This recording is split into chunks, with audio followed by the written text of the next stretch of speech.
It's time for your weekly fix of wrestling nostalgia when we look at wrestling's past eras, from the Attitude Era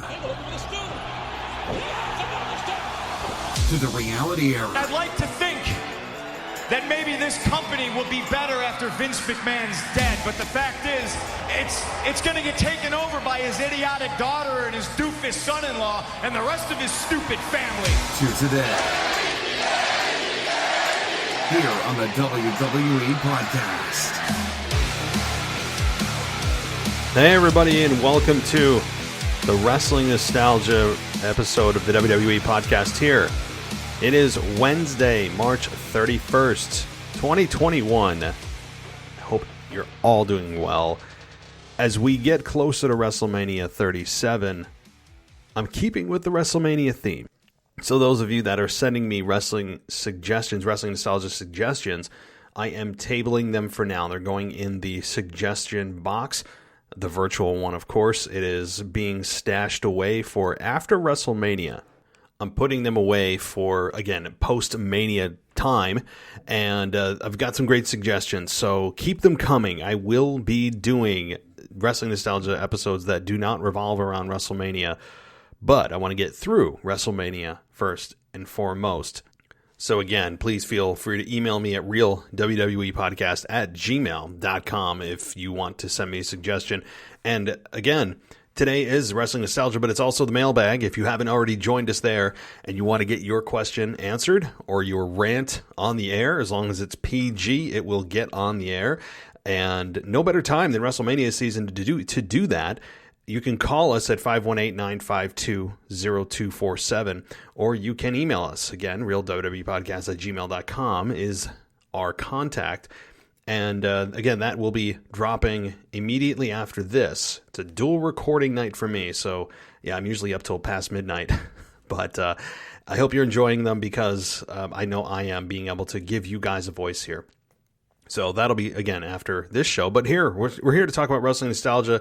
But one more invitation I'd like to give you. If you want to join us in an ad-free environment, well, you can do that. You can head on over to Patreon, and what that'll allow you to do is get every episode ad-free. No interruptions, no funny business, just straight-up ad-free experience for every single show that we do. And it's at patreon.com. Search out the WWE Podcast. They have an app, so you don't have to do web browsing. They have an application, whether you have Android, whether you have Apple. Head on over to Patreon, download the app, and just search for the WWE Podcast, and you get every single episode we've done with no ads, no interruptions, just streamlined, straight wrestling content, nothing else in between. So I really would invite you to head over there for that. And I'd like to give a shout out to our latest patrons who have joined in the last couple of days. Hunter, he has joined us at the Monday Night Raw level, and Brad Summers has joined us at the NXT level. So, fellas, welcome. It's a pleasure to have you on board here. And again, if you'd like to join these couple of smart guys, go to Patreon, download the app, and search us out. By the way, I know I haven't really focused on too much regarding Patreon. I do plug it here and there. I want to let you know that things will be changing in a good way for those of you that may be interested in Patreon or curious but haven't made the decision yet. There will be some big changes coming over the next few weeks as we really start to focus on Patreon. I think that is it's long overdue. I certainly provide some benefits to everybody, and I'm hopeful that you'll stick with me here as we maybe add some really cool things. I've got some ideas. I've got some new things that I'm going to be putting on there, new benefits for patrons. So I'm not taking anything away, if that's what you're afraid of. I'm actually going to be adding things, and I'm not going to be raising prices either. So how about that? So lowering prices and adding value. Can't go wrong there. All right, well, enough of that. Let's talk about nostalgia here. Let's get into WrestleMania 30. Now, I'm going to assume that if you're listening to this podcast, that you have seen WrestleMania 30, or at least you know the biggest item that came out of it. Arguably, it could be Daniel Bryan's victory. You could make that argument, and you'd be right. Or you could say The Undertaker losing to Brock Lesnar, and you'd also be right. Outside of that, I really don't know your biggest takeaway from WrestleMania 30. I mean, it was in the Silver Dome in New Orleans. I mean, the Superdome. Of course, I'm taking a dig at Hulk Hogan there.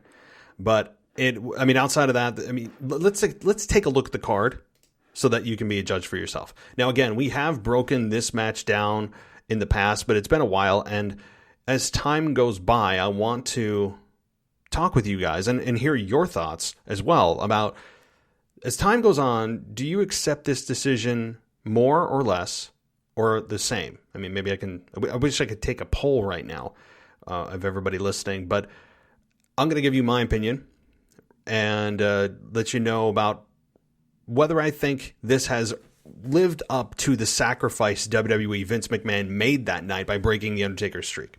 But before we do that, I want to give you guys the lay of the land of the card here. 8 matches in total were on the card.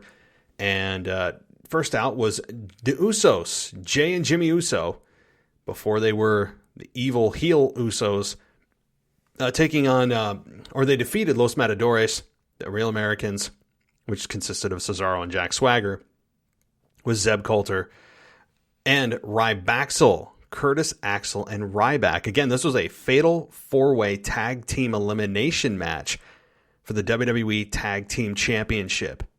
So the Usos ended up winning the WWE Tag Team Championships, and they did it in 16 minutes. Daniel Bryan defeats Triple H, and the winner of this match was to be entered into the World Heavyweight Championship match later that night. Daniel Bryan did beat Triple H. Obviously. The Shield, which Dean Ambrose, Roman Reigns, and Seth Rollins defeated Kane and the New Age Outlaws in a 6-man tag team match, which, good Lord, was under 3 minutes. Boy, oh boy. Cesaro won the Andre the Giant Memorial Battle Royal, the 31-man Memorial Battle Royal, by last eliminating The Big Show in 13 minutes. John Cena defeats Bray Wyatt with Eric Rowan and Luke Harper in a regular match that was 22 minutes. Boy, oh boy, how things have changed. Brock Lesnar faced The Undertaker in a shocking match. Again, the title of this episode is it really is the most deafening silence of all time in WWE. And you know exactly what I'm talking about. That moment when Brock Lesnar defeated The Undertaker. And we're going to go through what was in my head. I'm interested to hear what was in yours at that time. We all remember. Right. You always remember with moments like this exactly where you were when you saw this happen. I guarantee it. It's the equivalent of, although not nearly as serious, of course, as a nationwide terrorist attack, i.e. 9/11, you always remember where you were. I mean, I'm obviously not equating the seriousness of a terrorist attack where thousands of lives are lost to a pro wrestling moment. But the point of my analogy is you remember where you were. Okay, that's my point for those who are thinking that, what is he doing comparing a terrorist attack, right, to pro wrestling? You guys get the point. But you remember where you were. You remember the feeling you had. You remember the visuals. You remember the deafening silence, and we're going to get to that, and I'll let you listen to that in just a little bit. So let's continue on with the card. That actually was not the main event, as we know. The match after Lesnar and Taker, boy, you talk about a bathroom break match after bringing the fans on an insane ride. I don't know if anybody remembers this match, because you were in shock after the match before. And that was AJ Lee defeating Oksana, Alicia Fox, Brie Bella, Cameron, Emma, Eva Marie, Layla, Naomi, Natalia, Nikki Bella, Rosa Mendez, Summer Rae, and Tamina Snuka in a Vicky Guerrero invitational match for the WWE Divas Championship. And they got 6 minutes and 48 seconds. That's all the women got on the card. 6 minutes and 48 seconds for all of those women. Now, did the majority of those women, or would they have survived in today's environment? The answer is probably not. You are still looking at the Divas Championship, number one. There's your first problem. Number two, with names like Oksana, Alicia Fox, Cameron, Emma, Eva Marie, Layla, Rosa Mendez, and Summer Rae, you know right off the bat that this is a visual match, if you get my drift. That this is still kind of a hangover of the over-sexualization and irrelevancy of the women's division from really its inception in WWE. Only really just shortly thereafter, a year or two later, and boom, you have the Divas Revolution. And it was only 7 years ago, guys, that the women were completely irrelevant. Just they were slotted to a bathroom break between Brock Lesnar and the main event. They were, it's really mind-boggling to think of where things were just 7 short years ago. Now, AJ Lee, of course, I think never got a real fair shake. I think if she came back, she would slide in very nicely, and she would and could be easily a champion on either brand. Do I think AJ Lee is ever going to really ever come back and make a true comeback and work full time? No, I don't. But if it ever happened, I think people lose their mind. You forget how good AJ Lee was on the mic. I think a lot of people forget that, including myself, of how good she was on the mic. She was a woman in a diva's world. So, boy, oh boy, just crazy to see this. Of course, and then you get the main event of Daniel Bryan defeating Batista and Randy Orton by submission in a triple threat for the WWE World Heavyweight Championship in 23 minutes and 20 seconds. So, Daniel Bryan that night wrestled 59 minutes? Almost 50 minutes, I'm sorry. Almost 50 minutes he wrestled in total, and the crowd was with him every step of the way. And that really set the precedent for WWE really making it clear that the fans have control. It set the precedent that if the fans really want it, WWE will do it. At least that was the message with certain guys. It's not the message with a guy that we deemed as the next John Cena that we say you should cheer for, and even though you don't, we don't care. And that name, you might have heard of him. His name's Roman Reigns. So a 6-year babyface run. Everybody else, WWE seemed to at one point or another finally make them heel or face, depending on how the crowd was reacting. But at times, WWE was so inept, and still to this day have a bit of lack of skill when it comes to understanding human psychology of what people gravitate to, what they don't, and why they cheer for heels that you've cast as heels and why they boo baby faces that you've cast as baby faces. Now, that doesn't happen, of course, in every situation, but I think a unnecessarily high percentage of stars that they have right now, people would not agree with what they do. I would say that WWE would get their desired reaction looking at the roster as a whole. Probably 75% of their roster. I think they would get the appropriate reaction they're looking for. And the other 25% would just be an abomination of, no, this person's completely miscast, and the fans are going to tell you.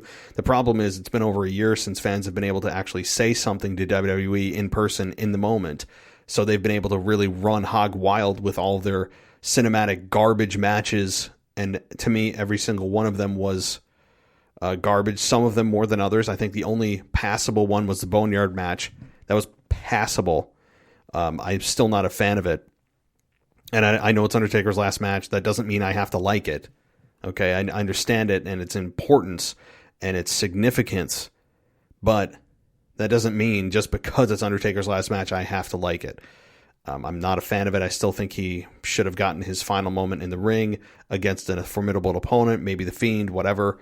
But obviously that's not the case. So Alrighty. Well, let's get into what we're here to talk about, and that is the deafening silence of Brock Lesnar against Undertaker. And what I'd really encourage you to do after you rewatch this match is, or even see the highlights. Okay, there's your homework. Go also remind yourself, or watch it again, the piece about Undertaker when WWE published the Last Ride documentary, Undertaker's comments about that night. Now, what I remember was Undertaker saying that was the first time he felt really rattled. That was the first time that I was going to say feel human, but that he felt vulnerable, that it felt like his age caught up with him. He doesn't remember the majority of that match. He was shipped to a medical facility shortly thereafter. He collapsed backstage. Vince McMahon went with Undertaker in the ambulance from WrestleMania to the hospital.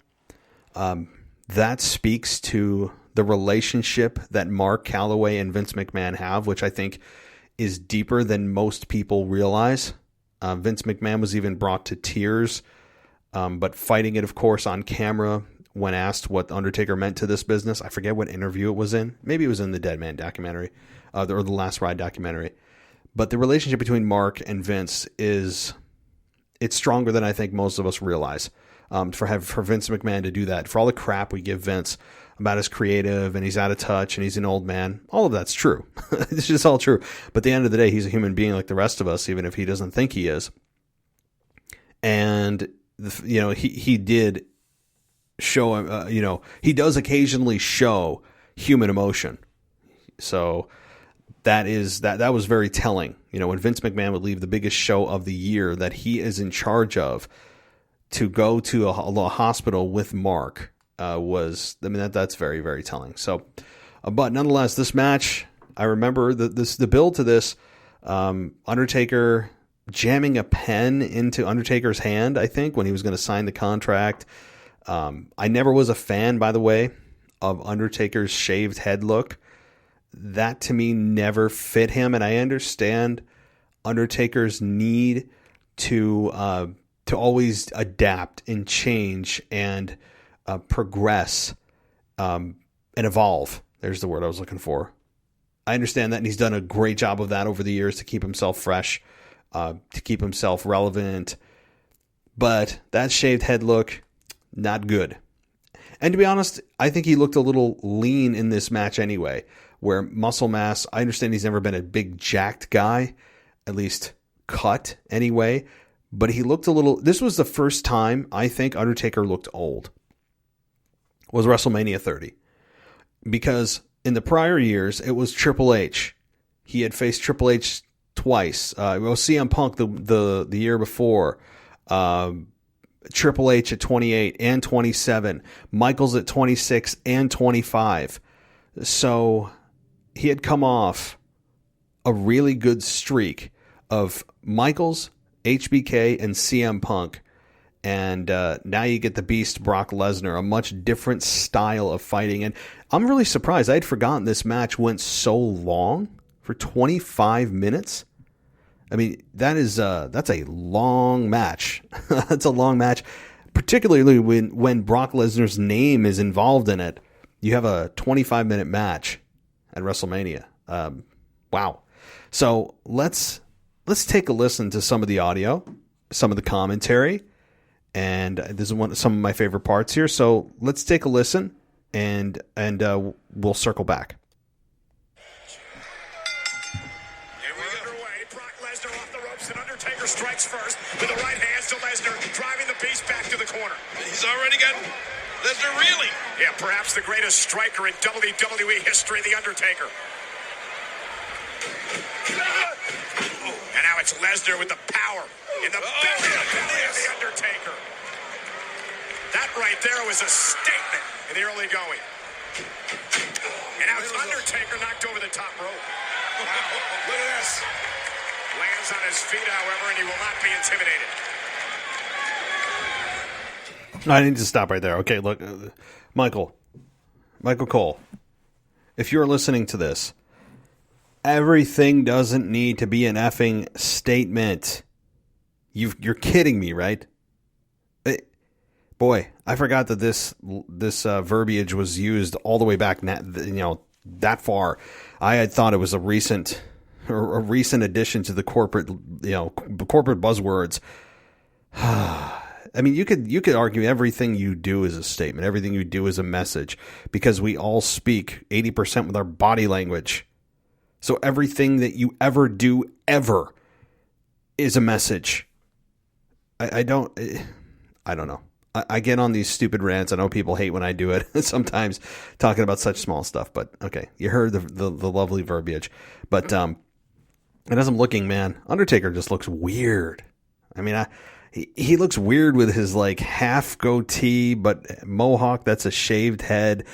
Again, not his finest look at all. It really isn't. So, okay, let's continue to some of this audio here. When I take you to the deep water and your feet no longer touch the ground, are you going to take me to the bottom with you, or are you going to swim to shore? Well, You said all have tried to swim, but none have made it yet. still to see whether or not Brock Lesnar is going to be in over his head tonight. Come on, let's go, Taker. 1, 2. John, at any time in this match, do you expect the pace to quicken at all? Yes, I do. I think at some point that you're going to see this get ramped up. Believe it or not, I believe they're still filling each other out. Shoulder first to the post. I don't think a quicker pace favors either one of these superstars. I mean, This the Undertaker is just methodical. This is going to be a war whether they're walking or running. So we continue on. Slow pace, and even the announcers mention it. I'm sure that it's a much welcome sight, honestly, with the change of pace, considering today's product too. I mean, but even back then, when it started to really get sped up, that their slow, methodical pace was a welcome sight, because I don't know how, as announcers, that you can even digest or articulate to the audience what's going on when everything's so damn quick. So just a little observation there, and JBL's on commentary. So let's continue on here as we move along and get closer and closer to the moment that we're all just still sometimes baffled by. But let's take a listen to some mid-match. Come in after the Undertaker, and Undertaker caught him with a boot. The Undertaker playing a little bit of possum, trying to sucker Lesnar in. If that's so, it worked. Or is it the King of the Jungle's last stand? Well, the King of the Jungle's not going down without a fight. Guarantee you that.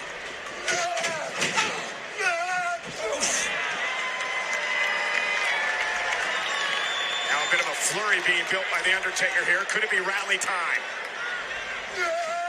Again, the big man. Lesnar lifted off his feet by the Undertaker. Snake eyes again. And the high boot. All right, so this is where you start to notice something ain't right with the Undertaker. He did note in his documentary that he did get concussed early in the match, and he doesn't even know when or how it happened. And he said he's watched it back multiple times and still has no idea exactly when or how he's been concussed. But Undertaker is clearly off balance, not himself, and you can see it. So let's continue on here and listen to a little bit more as we get close to the end here. It's almost as if I think people realize we're starting to see perhaps the end of an era. Greatest era in sports entertainment, this streak. big boys, big boys. Listen to Heyman. Undertaker going for a chokeslam on Lesnar. Undertaker with one last hit. He gets it away. He can chokeslam. Undertaker cover for the streak. Bless you at 2.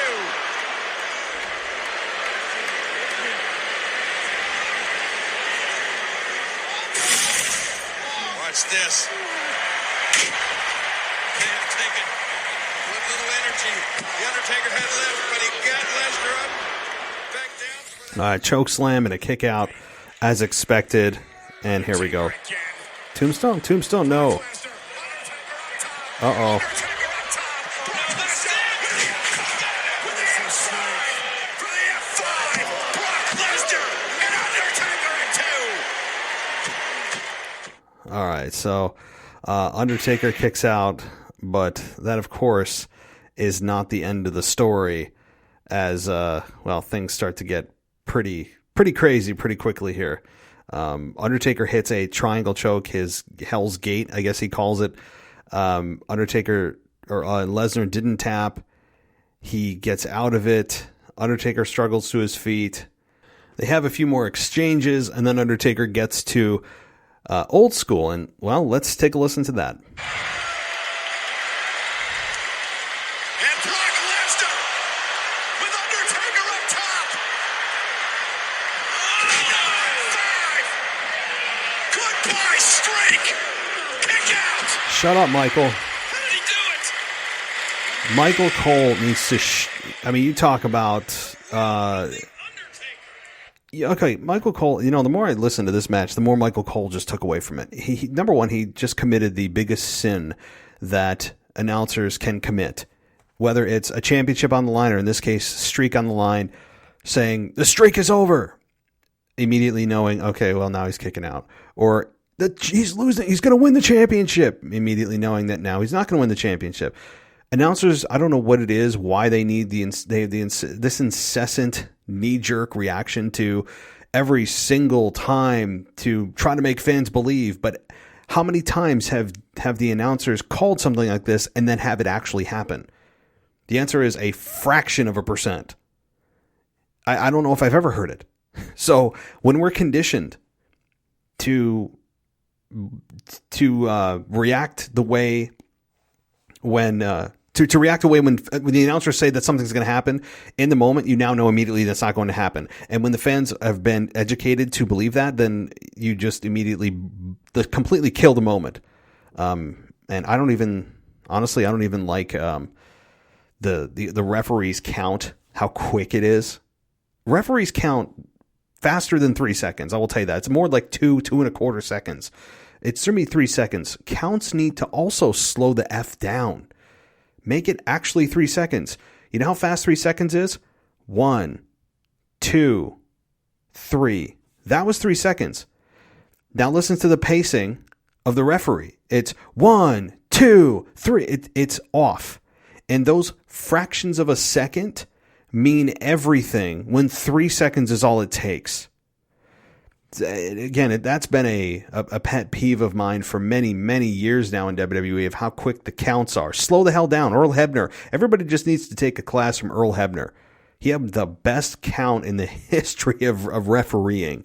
Okay, Undertaker kicks out here of the F5, the second F5, and we have more to go as these German suplexes really show the vulnerability of the Undertaker right now, just barely being able to get up for those German suplexes.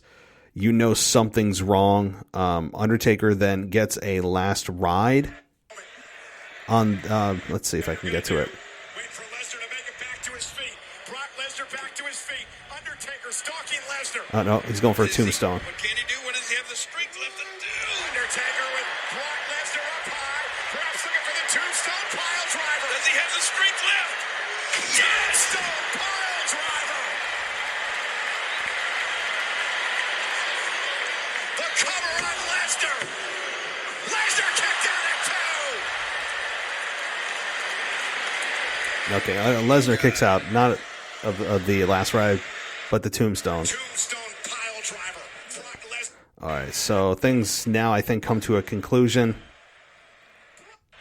Here we go. He's got it. Undertaker over his shoulders again. Not again. Going for a triple. A third F5. All right, guys, now listen to this. Brock Lesnar into the cover. Hooks the leg. The streak is over. He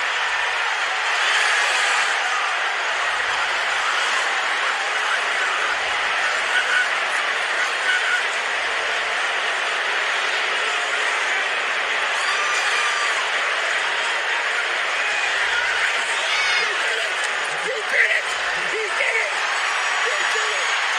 He did it.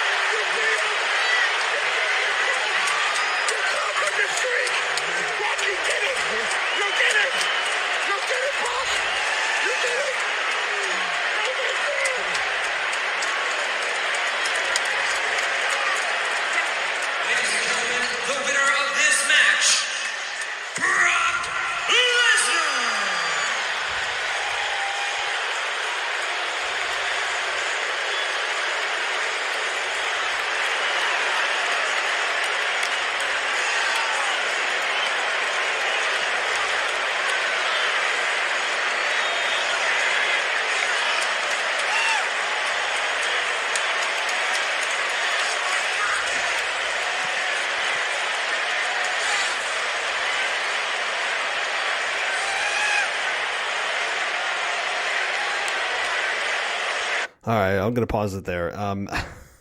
Just seeing that still, just watching it back, the reactions of fans are really what also make this. That's and honestly, here's one last complaint about Michael Cole. I'm on like a anti-Cole commentary for this match, and overall, look, I like Michael Cole. I think that he gets a bad rap more than he should, because he unfortunately followed the greatest announcer of all time in Jim Ross. But first of all, the count was way too fast for a moment like that. The referee was way too quick. That actually makes a difference. I'm sorry, it does. Number 2, Michael Cole, all he can say is, and the streak is over. That's all he can say. That's how you react to 21-0 being broken? That's it? Just like when somebody returns, if you notice his I guess catchphrase, his big thing when somebody returns is, oh my. That's it? You can't even say, oh my God. Is God a forbidden word, I guess? I don't know. I don't know what it is, but Michael Cole in big moments sometimes really F's it up. Now, he's had some really good moments. The heist of the century. Okay, he's had some good ones. But this one, all he can say is, and the streak is over. That's it. I'm sorry. It's lame. No kidding. Okay. But I also appreciate WWE for not immediately hitting Brock Lesnar's music, because they wanted that reaction to whatever it was to be not be drowned out by the music. So it's still a shocking moment when you think about it. I remember, just as many fans probably do, that while we saw it happen, we were thinking, no, something went wrong. Maybe they called an audible, or somebody's coming back out to restart this match. Somebody's going to be the savior of this moment, so Undertaker doesn't actually have to break his streak. There has to be something that's going to happen, and there wasn't. There was no savior. There was no going back. There was nothing and no one that stopped this moment. And how many times we've seen saviors of the moment come out riding their horse, and the white knight is here, and nothing. And the fans' reactions are really what's classic. I'd really encourage you to just, if nothing else, just watch the end of that match. And just watch the end and hear the deafening silence. At first it was boos. It was shock. I don't think fans knew what to do to react, how they should react. Even though it's a big moment and they're live for it, and it'll be remembered forever, I don't think they knew if they should boo or cheer. Ultimately, it kind of turned to a soft boo. Again, it is the most deafening silence ever in WWE for a big moment. I know I was silent at home and then said a couple of 4-letter words, but that was, wow. Still a hell of a moment. Now, looking at this 7 years later, let's talk about part 2 of this. Is this worth it?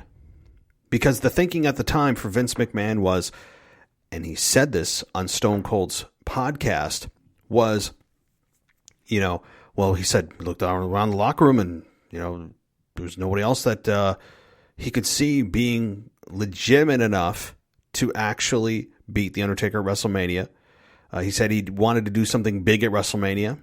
He didn't have anything big, so this was the something big. Vince single-handedly made the decision. And this also was sold to The Undertaker by Vince as giving back to the business. So, was this worth it for Brock Lesnar to beat Undertaker? I don't think it was the worst decision in the history of WWE, but for Brock Lesnar to be the guy, yes, he has the credentials on paper to be believable that he'd be the guy to beat Undertaker. That doesn't mean he should based on credentials alone. Credentials, he checks the box. Believability, he checks the box. Credibility, Brock Lesnar checks the box. I don't think there's a man alive that doesn't believe Brock Lesnar is a legitimate badass, not playing one. That's not enough. Because you also have to look at how is this going to help the company? Meaning, how is this going to help younger talent get over? How is this going to help the younger talent be that next generation of stars that Undertaker can or Brock Lesnar can work with to build and create that next generation? And the answer is he didn't. The answer is Vince really didn't. Brock Lesnar was on a very part-time schedule. Very part-time. Even saying part-time is generous. And I don't think that the sacrifice of beating the streak was worth the perceived benefit of Brock Lesnar being able to put that massive accomplishment on his resume to do what? Basically keep it to himself. Meaning it was mentioned many times by Paul Heyman, and they should continue to own it if Brock ever comes back. But they didn't use it to help get over new talent. They didn't. And it should be about stars that are up and coming. And instead, it was kind of buried with the legacy of Brock Lesnar. And so that's my thought anyway. All right, guys. Well, that's all for Wrestling Nostalgia tonight. I hope you enjoyed it. Again, head on over to patreon.com and sign up for our ad-free experience by becoming a patron for $1 a month. You can get all of our shows ad-free, and I'll be recording the mailbag right after this. Join us on the road to WrestleMania, the home stretch of the road to WrestleMania, as we are closing in on the 37th WrestleMania in just over a week and a half roughly, or less, a week and 2 days until WrestleMania. I keep thinking it's Sunday. It's on a Saturday, so a week and 2 days, 9 days until WrestleMania. Crazy stuff. So I hope you guys enjoyed this. As always, thank you. I'll talk to you next time.